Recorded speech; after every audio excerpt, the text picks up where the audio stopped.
கர்த்தருக்கு மகிமை உண்டாவதாக. இன்னைக்கு நம்ம எதை குறிச்சு தியானிக்க போறோம்னா, பாவத்திலிருந்து விடுதலை அல்லது பாவ மன்னிப்பு எப்படி தேவனிடமிருந்து பெற்றுக்கொள்ளலாம், அதை எப்படி அந்த பாவ மன்னிப்பை காத்து கொள்ளலாம், அதை குறிச்சு நம்ம தியானிக்க போறோம்.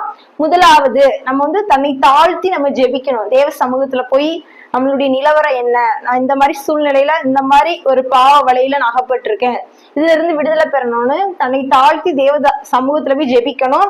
அடுத்து நம்மையும் உங்களையும் உங்கள் வாழ்க்கையும் தேவ சமூகத்துல அர்ப்பணிக்கணும். இரண்டாவது, பாவத்திலிருந்து விடுதலை பெற முயற்சி செய்யணும், ஒரு வாஞ்சை. நான்காவது, பரிசுத்தமான வாழ்க்கைக்காக வாரத்துல ஒரு நாளாவது உபவாசம் இருந்து ஜெபிக்கலாம். ஐந்தாவது, பாவத்தை தூண்டும் காரணிகளை விட்டு விலகலாம். ஆறாவது, ஒருவேளை போனு அந்த மாதிரிலதான் உங்களுடைய விழுகை தொடங்குதுன்னா அதை நீங்க கொஞ்சம் தூரப்படுத்தலாம்.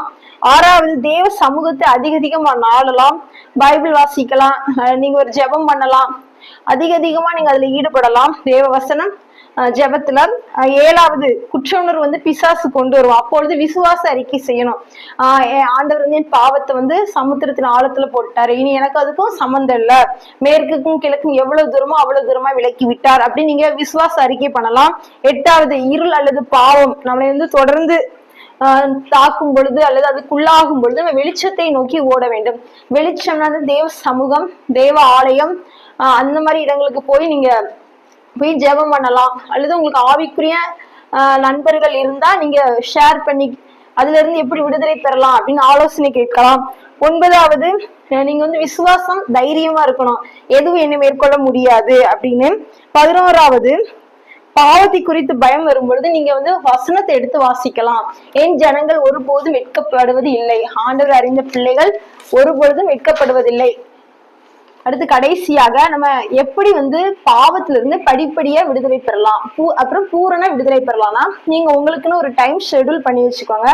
தனிமையில இருக்காதீங்க. ரெண்டாவது, தனிமையில இருந்து மொபைல்ல தான் நீங்க அந்த மாதிரி காரியங்களை ஈடுபடுறீங்கன்னா யூஸ் பண்ணாதீங்க. அடுத்து உங்களுக்குன்னு ஒரு ப்ரேயர்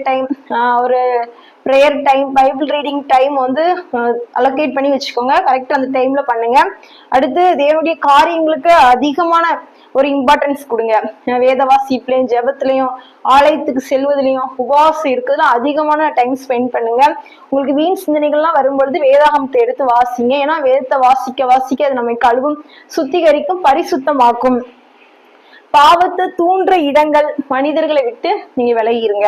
அடுத்தது, கஷ்டப்பட்டு நீங்க ஒரு டைம் ஷெட்யூல் பண்ணி இந்த டைம்ல நான் ஜெபம் பண்ணுவேன், ப்ரேயர் பண்ணுவேன், இந்த நாள்ல நான் உபவாசம் இருப்பேன், இந்த நாள்ல ஆலயத்துக்கு போகணும், நீங்க ஒரு டைம் ஃபாலோ பண்ணி எப்பொழுதும் உங்க டைம் ஒரு தேவையில்லாத காரியங்களுக்கு பயன்படுத்தாத படிக்கு கரெக்டா நீங்க ஃபாலோ பண்ணி உங்களுடைய வேலை நேரத்திலும் அதை நீங்க ஃபாலோ பண்ணும் பொழுது அந்த பாவத்துல இருந்து நீங்க விடுதலை பெறலாம்.